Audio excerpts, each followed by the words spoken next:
British Balochistan کو اس دور کی تیز رفتار سواری ریلوے ٹرین سے منسلک کرنے کے لیے ریلوے لائنوں کا جال بچھا دیا گیا۔ کوئٹہ چونکہ ایک مرکزی مقام اور فوجی ہیڈ کوارٹر تھا، اس لیے اسے ہر طرف سے ملانے کے لیے سڑکیں تعمیر کی گئی اور طویل ریلوے لائن بچھائی گئی۔ سبی سے کوئٹہ تک قدیم بولان پاس میں 28 سرنگیں تعمیر کر کے ان کے بیچوں بیچ ٹرین کی پٹری ڈالی گئی۔ حیران کی بات یہ ہے کہ شروع میں یہ ایک تنگ پٹری ریلوے لائن تھی، لیکن پھر یہ محسوس کیا گیا کہ چونکہ پورے برصغیر میں بڑی پٹری والی ٹرینیں چلتی ہیں تو اسے بڑے سسٹم سے منسلک کرنے کے لیے تبدیل کر دیا گیا، جس کے لیے اثر نو نئی سرنگیں کھودی گئیں اور جدید ریلوے لائن بچھا دی گئی۔ جہاں جہاں اور جس علاقے میں بھی کوئلہ یا دیگر معدنیات موجود تھیں وہاں تک ریلوے لائن ہر صورت پہنچائی گئی۔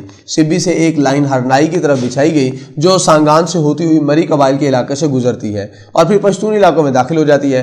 ہرنائی کے بعد یہ ریلوے لائن کوئلے کے ذخائر سے مالا مال علاقوں ناقص، زرد آلود اور خوست وغیرہ سے ہوتی ہوئی کوئٹہ پہنچتی تھی۔ اس کے راستے میں دنیا کو حیران کر دینے والا ایک ریلوے پل چھپر رفٹ 1886 میں تعمیر کیا گیا جو زمین سے 260 فٹ اونچا تھا اور دو پہاڑوں کے درمیان سرنگیں کھود کر اسے باقی علاقوں سے ملایا گیا تھا۔ انگریز مورخ اس پل کو اپنے وقت کی انجینئرنگ کا ایک ایسا معجزہ قرار دیتے ہیں۔ اسی طرح بولان میں موجود کوئلہ اور دیگر معدنی وسائل تک پہنچنے کے لیے تیز رفتار ٹرین کی پٹری بچھائی گئی۔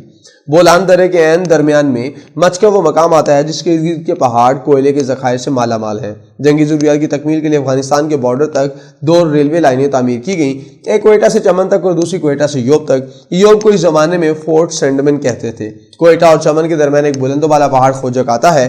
اس پہاڑ پر انگریز نے پختہ مورچے تعمیر کیے اور 6500 میٹر بلند اور 4 کلومیٹر لمبی سرنگ کھود کر ریلوے لائن کو سرحدی شہر چمن تک پہنچا دیا۔ کوئٹہ سے یوب تک بچھائی جانے والی ریلوے لائن بھی حیران کن تھی، جس پر دنیا کا بلند ترین ریلوے اسٹیشن کان ماترزئی آتا تھا۔ یہ کام 1891 تک مکمل ہو گیا۔ انگریز نے تمام کام بغیر کسی طاقت کا استعمال کیے سرداروں کے تعاون سے مکمل کیا۔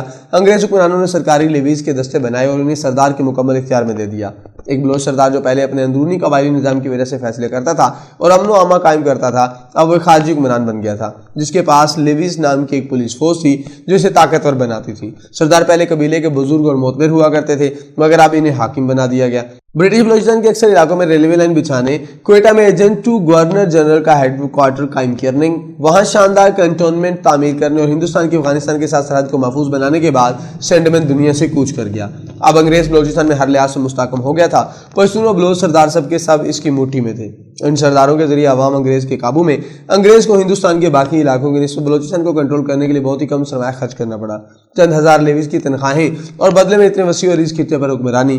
یہ سب سینڈمن کی فارورڈ پالیسی کے ذریعے بلوچ اور پشتون سرداروں کو انگریز کی حکمرانی میں شریک کرنے سے ممکن ہو سکا۔ سینڈمن مر گیا تو اس کے جانشین جیمز براؤن کو ایک مستحکم انگریز حکومت ملی، جس سے سینڈمن کی فارورڈ پالیسی اور سرداروں کو خوش رکھنے کی حیثیت کچھ زیادہ اچھی نہ لگی۔ وہ چاہتا تھا کہ خان افقلات کی نمائشی حضیر بھی ختم کر دی جائے اور تمام سردار براہ راست انگریز ایجنٹ ٹو گورنر جنرل کے ماتحت ہو جائیں۔